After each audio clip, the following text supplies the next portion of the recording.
it going, everyone? College Lefty, and in this video I'm going to be debuting the 88 overall Tony Gwynn card against my friend who helped me out in the catcher's throwing meter tutorial video that I posted on my channel as well.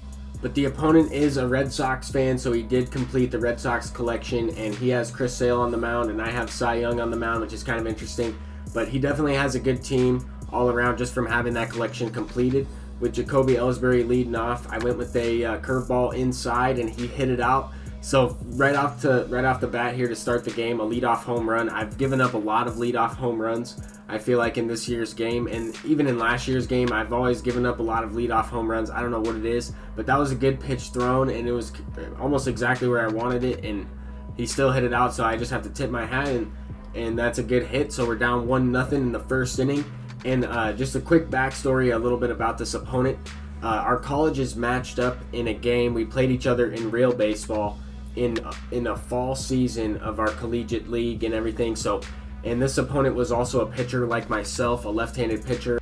But anyway, he did start the game against us and he ended up beating our team, which it was pretty cool to watch. I wouldn't normally say that, but the reason why it was pretty cool to watch is because my roommate in college was his really good friend from where they grew up. So just to hear the stories behind that and everything. But to get back to the gameplay, Pablo Sanchez hit a home run to take the lead by 1 run, and now here I'm making my debut at bat with the 88 overall Tony Gwynn.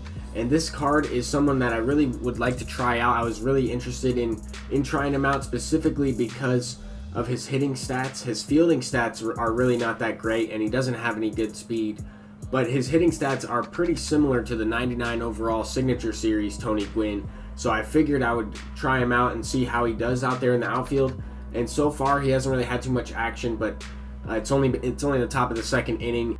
But now I'm in the top of the second inning facing this Ty Cobb from Conquest, and he's actually a really good player overall. He does say he has common fielding overall on defense, but in the actual field he does have bronze fielding, and he plays similar to that Tony Gwynn, as I would imagine, because they have right around the same attribute and the same reaction time. I think Tony Gwynn has a little bit better arm strength than this Ty Cobb, but Evan Longoria is getting a little bit of action over there at third base, catching a few foul balls in foul territory. Now we have Ben Zobrist up at the plate. I squared that one up, hit it the other way there, and that's going to be sent out for a home run. I was surprised that one actually went out. I thought it was going to be off the wall, or I thought he was going to fly out to the warning track. I didn't think that I got all that one, but it was squared up. It was good feedback. I was surprised by the outcome. And then Evan Longoria later on in the game ripping a base hit up the middle. 3-1 here in the bottom of the second inning. Cy Young hits one to Ty Cobb out there, and just as I was talking about his defense, that's he's going to overrun it. He's going to overrun the ball out there. That's one of those ones where you have to kind of coast into the ball icon, and you have to be careful not to just stop completely underneath the baseball, because he might get a weird animation or he might even drop the ball. I've seen it where people that have lower fielding just flat out drop the ball, it hits their glove and it drops to the ground. But it's going to be able to break the game open if I'm able to take advantage of this. And Pablo Sanchez is going to send one up the middle. That's going to score Jose Reyes, and that's something you have to keep in mind when you have lower rated fielders out there. I mean, if something like that happens, even if there are 2 outs in the inning, anytime you give the opponent any extra outs, it's never a good sign, and it just gives them a chance to kind of break the game open. I noticed that he has JD Martinez in left field, who has an amazing bat, but I don't really know if he's going to be viable on defense out there on the harder difficulties. I was terrified to use him on Hall of Fame or Legend. We are playing this game on Hall of Fame difficulty, but Tony Gwynn getting some action out there in right field. He is able to make the play. That was a pretty routine fly ball there. Nothing to see from that one. There was Stanton. I lined out right to Ty Cobb. Ty Cobb makes the play. I noticed that, I mean, the liners right to people, they're more likely to get and more likely to lock onto the baseball. It's more of the fly balls to the warning track and if they are near the wall, if that makes sense. But this opponent is a good player. It's just unlucky that some of those defensive things happened for his side of on his side of the field, but it's going to happen to me as well. I mean, I've had some games where I've made a few errors that cost me a few runs too. So I know that he's played a few games of ranked seasons this season, and I think he's undefeated at like 7-0 or something like that. But he's definitely a good player, and he knows the game of baseball, which definitely helps when you're playing this game.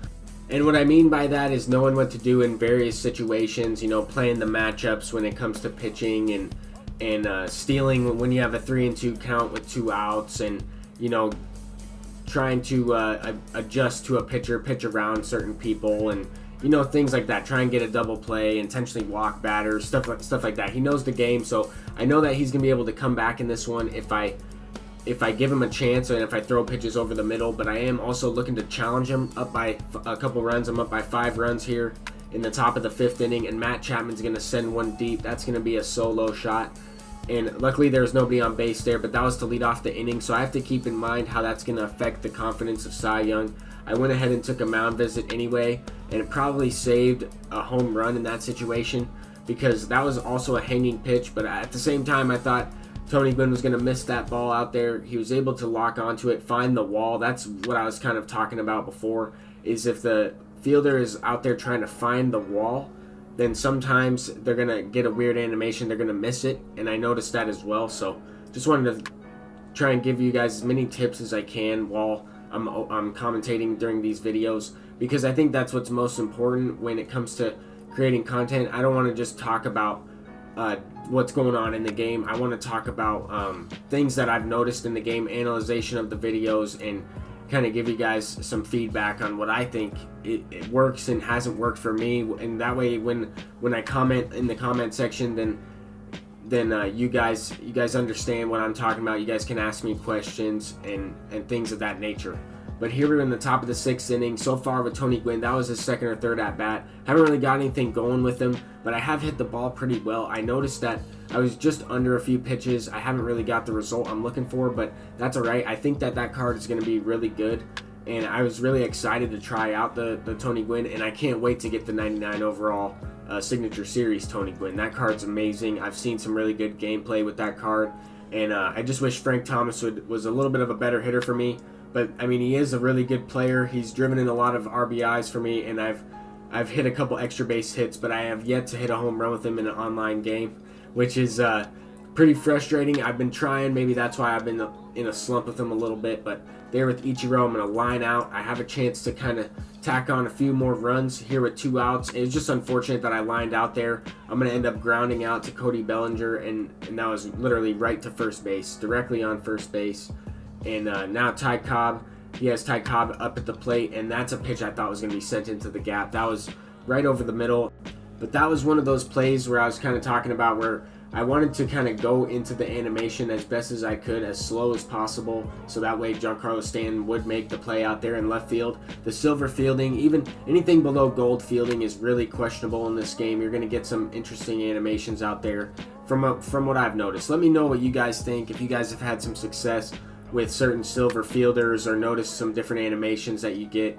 Let me know what you think and how you like the fielding in this game so far. I think it's a really fun challenge. I think it's difficult, and the game overall is extremely difficult, so that's why I really enjoy it for the most part. I'm a fan of not just playing an easy game. I want to be able to have a challenge and play something that is going to be tough, and I'm going to be frustrated a little bit at times, but at the same time I'm going to have a lot of fun with the game.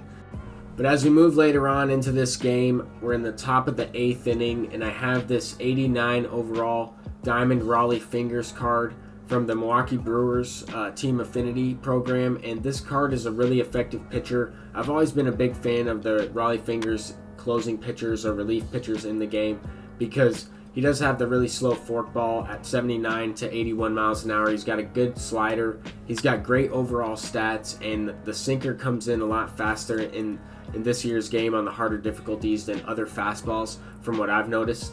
But there with Ben Zobrist, I squared that one up, hit it to Jacoby Ellsbury out there in center field.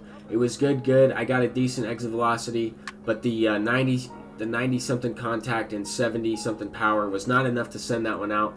But this opponent had Chris Sale on the mound, and then he went to a righty, and then he had Sean Doolittle in the game. So I went with Willie Mays off the bench. But we played this game before the roster update took place, so Chris Sale is still a 90 overall.